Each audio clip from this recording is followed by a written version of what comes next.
A pleasure to meet y'all at last, and welcome back to Super Foam Flying on HJN. I really am quite excited for what there is to come by, because let's just say that this series is going to prove that not only am I going to stick around with the present, but I can also occasionally take you on a little journey through history.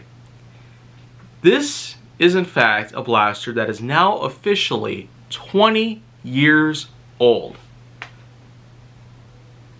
As incredible as that might sound to you, I'm very much serious about this. This was part of the original 2005 Dart Tag lineup. This was basically the smallest blaster that they released in a couple different colors. Today I got the orange version to show off, whereas the green version is not available.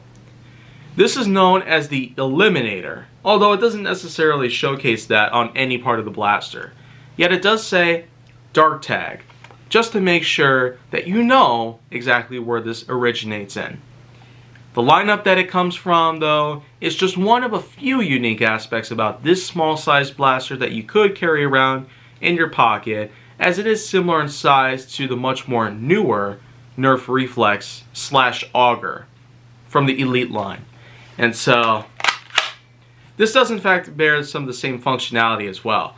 It's a top slide blaster, very small in stature, somewhat square shaped, and does in fact have one chamber for one dart. Although in this case, compared to the Reflex, it can also carry a second dart. So you do have two darts on you to carry at a time. So that's just pretty much how it is. And when you pull on the top slide, you'll see that the plunger tube gets extended outwards rather than it being pushed forward by a little spring. Normally, when you prime it backwards, you'd probably get a good sense that you actually have a spring blaster that is in fact working.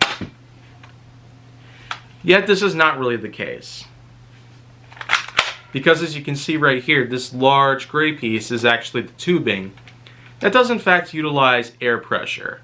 And when it's pulled back, it then locks in place. Upon trigger pull, that's how it fires.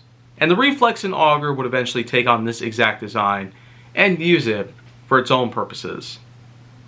Both of those blasters, though, as opposed to this, were not necessarily original, because this is clearly the one that started it all. And although it did in fact come in two different colors, it is worth knowing that unlike with other variations of the Dart Tag blasters out there, whether we're talking about the original 2005 series or the 2011 series, or even about what was supposed to be a Dart Tag 3.0, which I apparently had discovered on the official Nerf wiki page. And so, that's quite a devastation if you ask me, because a 3.0 was certainly in order. Yet that's no longer the case. But aside from all that, I do consider the Eliminator to be a really impressive blaster that's now officially a classic. It might as well even be called vintage by this point, or antique, or otherwise.